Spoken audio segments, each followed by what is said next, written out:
Imagine standing on an island in the middle of the Atlantic, where the earth looks almost impossibly green. This is Azores. Here, volcanic soul feeds a landscape of velvet rolling hills carved into the patchwork built by natural tree barriers and blooming hydrangeas. Out here, life slows down to the tempo of grass swaying in the breeze. Azores cows might just have the best view on the planet.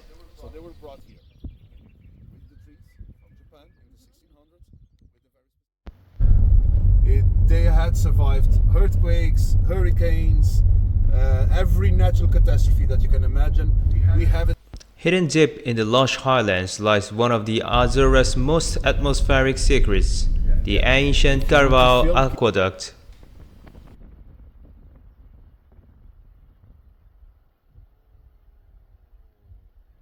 Secret place.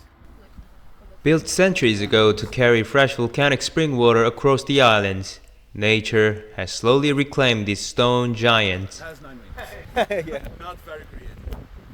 But you will learn that today.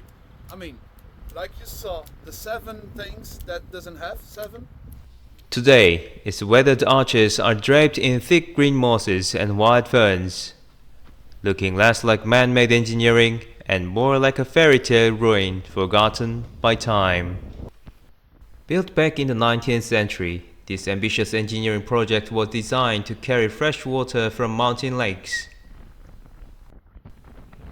like Lago do Canario and Lagoa das Empanadas, all the way down to the island's bustling capital, Ponta Delgada, over 10 kilometers away. Hold it. What should I? You can just hold it. I It's already a pushed the video. video. Why does it have those distinct openings known as 9 windows? Because up here in Serra de Bassa, high altitude mountain winds blow hard. Follow you? I don't know. You can just stay over there. I think I want a video over there. The small bridge. Okay, I'm gonna come here. Engineers specifically carved these archways into the structure to let severe winter gales pass through harmlessly without tearing the stone wall down.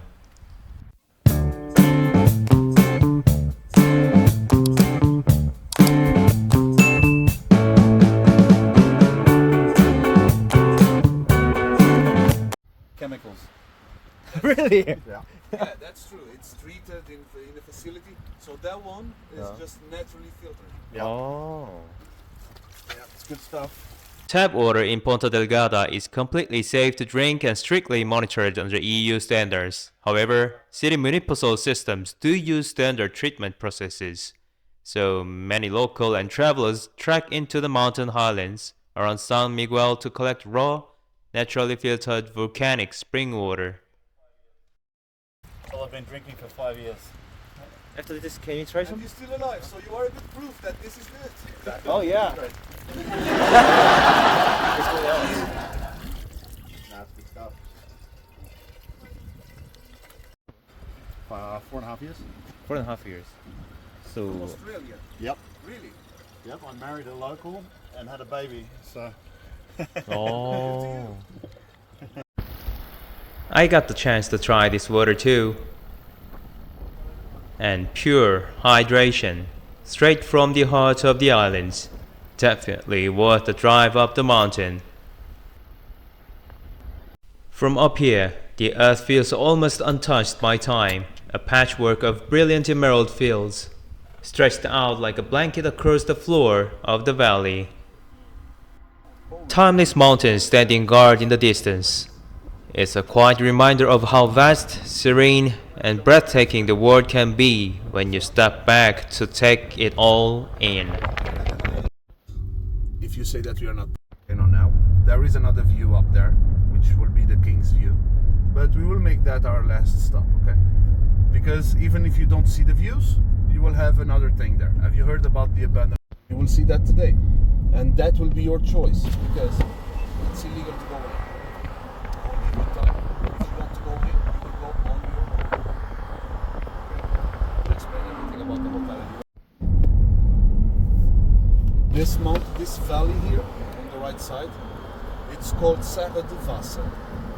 There's not a direct translation for that word, but it only means that no one owns this valley. No one owns this land. It doesn't belong to... Talking about the no-owning lands, arrived at the King's View.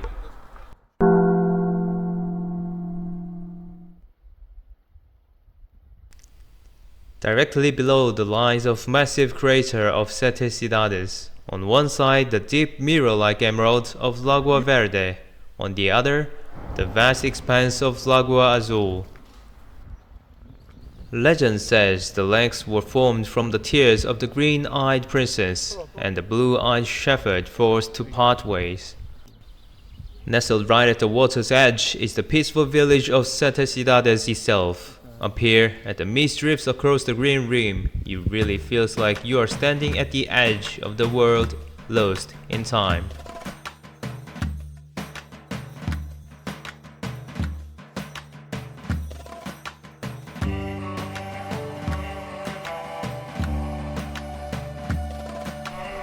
Leaving the ridge behind, we are trekking down into the heart of the caldera itself. Up close, the sheer scale of these volcanic walls is unreal, especially with the mountain peaks wrapped in thick, dramatic clouds.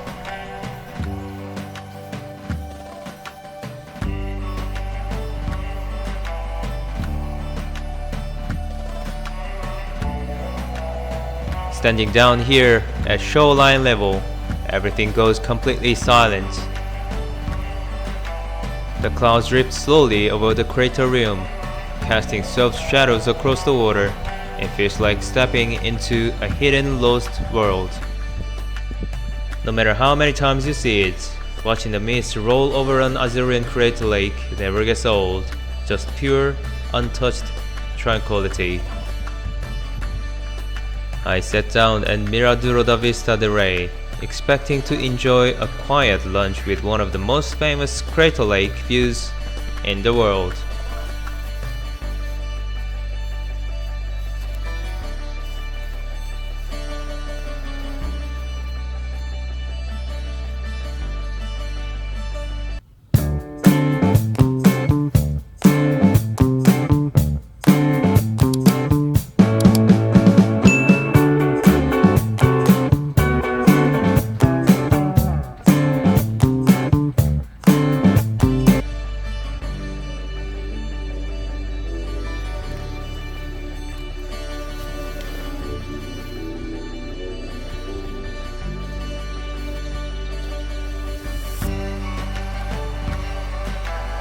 Fresh sushi, lush green calderas. Pure bliss, right?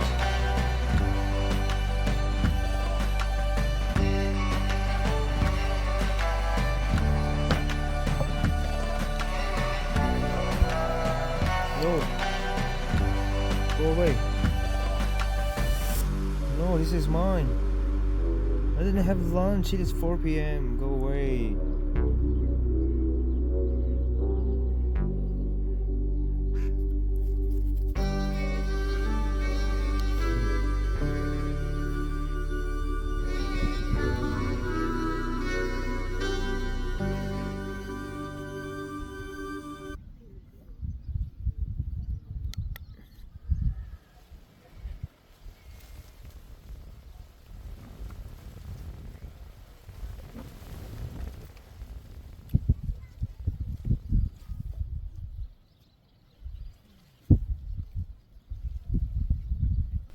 Well, turns out, I didn't come alone. The local dog committee saw the takeaway box and decided my picnic was now a communal event.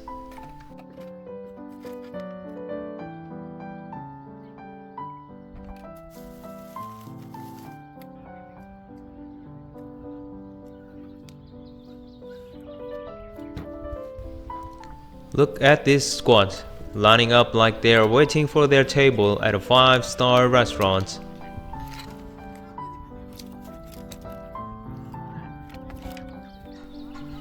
I guess you can't blame them. Eating fresh rolls high above the twin lakes of Sete Cidades is an elite experience. 이거 좋을까? 왜?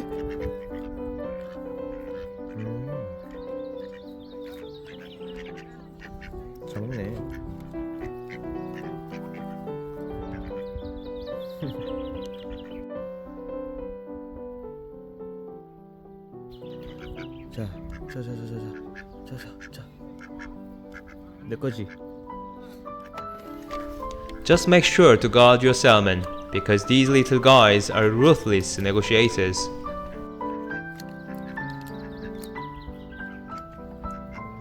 Good food, great company, and a view straight out of a storybook. Sharing the shoreline with these little local residents is definitely the highlight of the day.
잘 먹네.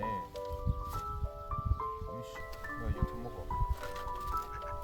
Right as I finished the last bite, the Azorean weather did what it does best. The sky darkened and a warm misty rain started pouring over the Caldera. Honestly, I wouldn't have it any other way. In the Azores, the rain doesn't ruin the day. It transforms it. The greens get brighter, the air smells incredible, and the whole lake turns into this dreamy, moody paradise.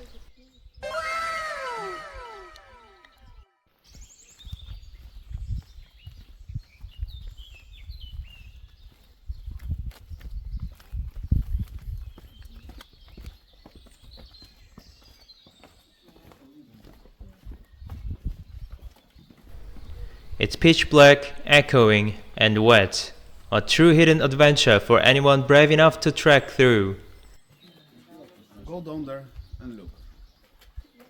Here you can see the date, 1930, 1937, December 30. So go down there and check. Oh, You don't need to go in, but go down there and check. yeah, I can see the light. Wow. Yeah, but It's like 20 minutes, I think.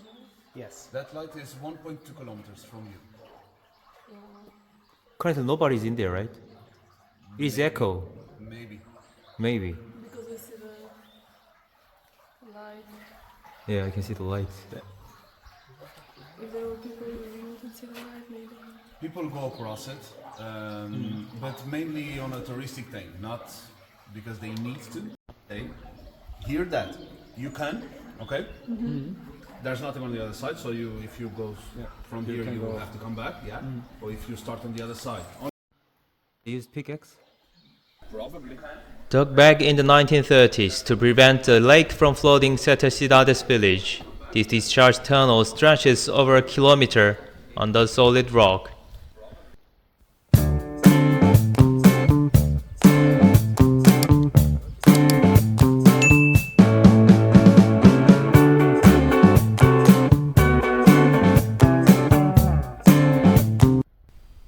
As you explore the quiet village down inside the crater, one path instantly draws you in.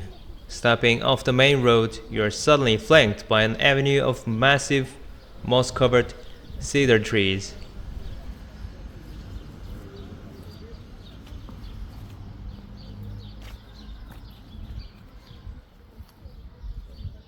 Built in the 19th century using the island's signature dark basalt stones, its striking tower stands out like something straight out of fairy tale, completely enveloped by the quiet nature around it.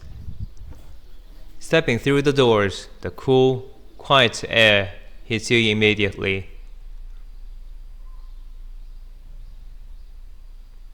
Inside the church of San Nicolau feels intimate and serene, a quiet sanctuary tucked away inside a volcanic crater.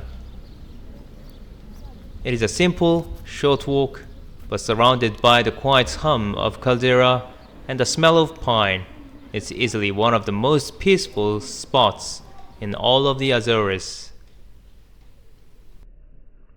But why is it the best? Like, It's the greenest because it's the has more algae, more trees.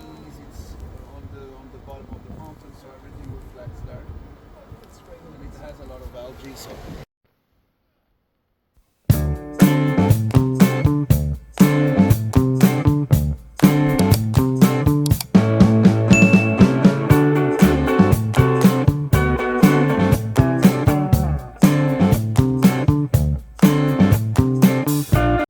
This was built in the early 80s during the tree by Pestana Group, a big hotel group from Portugal, and it's now open for business.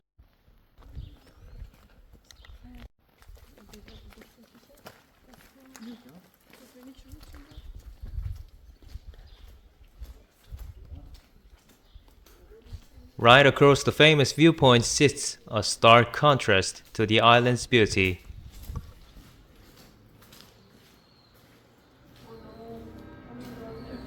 Yeah, I think this is not a good idea. Go to somewhere.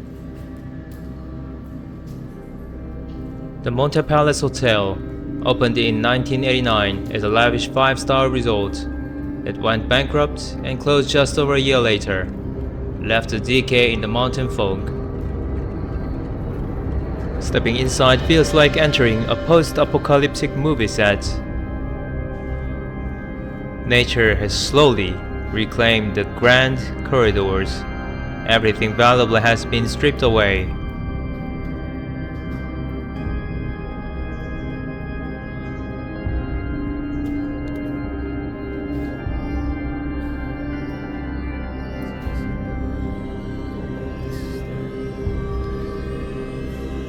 Anybody? Nobody? Good. Looking at these hollow concrete walls today, it's hard to imagine that in 1989, this was the undisputed peak of luxury in the Azores.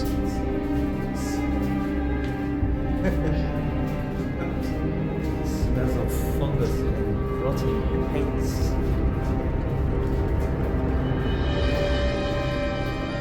Look at this fungus.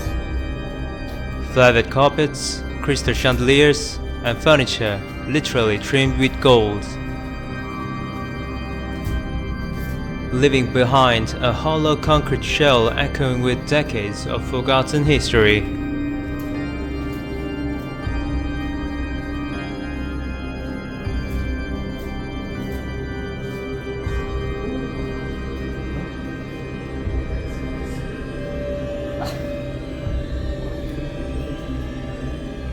Really? I was thinking 7-Up.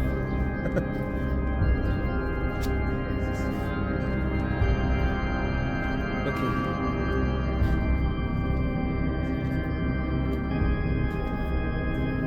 So I cannot find sweet. Heading up to the 4th floor, you get the most surreal view in the entire building.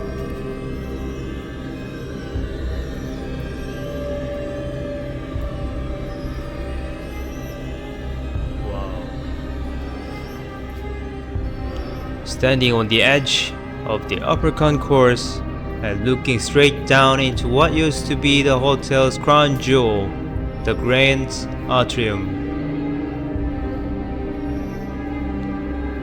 The scale of it from up here is unbelievable, a 5-star dream frozen in time, completely hollowed out, leaving behind a haunting masterpiece for urban explorers. When the Monte Palace opened, no expense was spared. It was built as 5-star palace for the world's elite, complete with 88 suites, fine dining, and gold-plated fixtures in the bathrooms.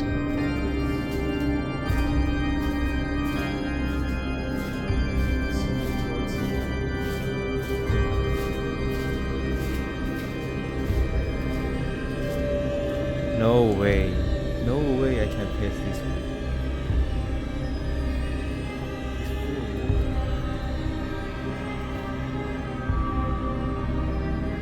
But the luxury was short-lived.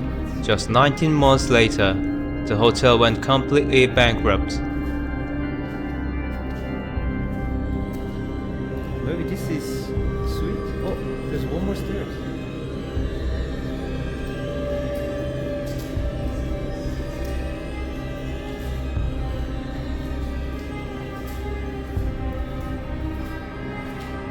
No, I think this is not. This is some kind of a warehouse or something.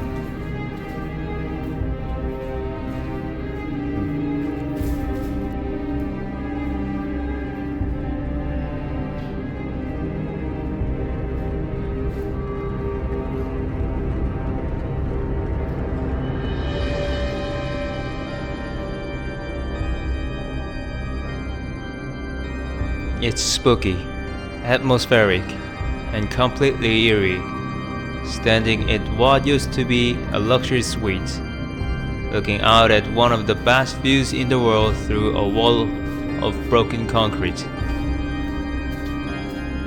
For 20 years, a lone security guard protected the abandoned resort.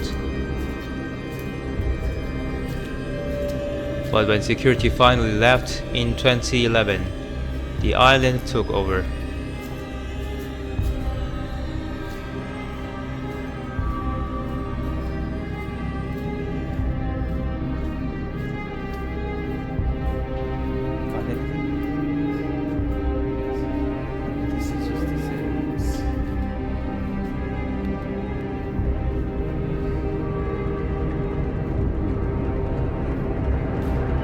Locals and explorers stripped everything, the gold leaf, the marble, even the copper pipes in the walls.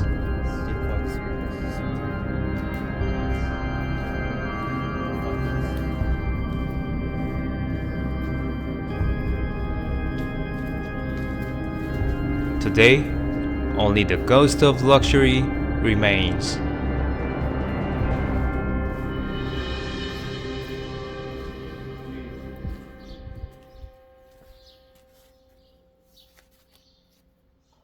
Wir haben die Präsidentensuite nicht gefunden.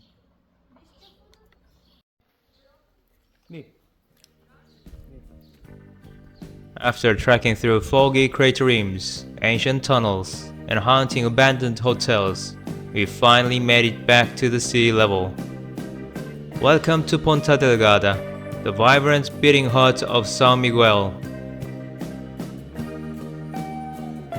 It's lunchtime in Ponta Delgada, and there's no better way to find the spot than simply wandering the historic cobblestone streets.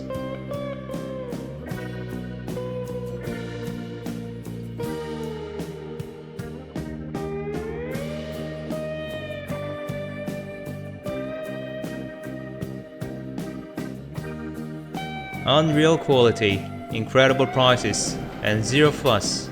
Eating pingo doce takeaways by the ocean is the ultimate Azorean life hack. Bon appetit!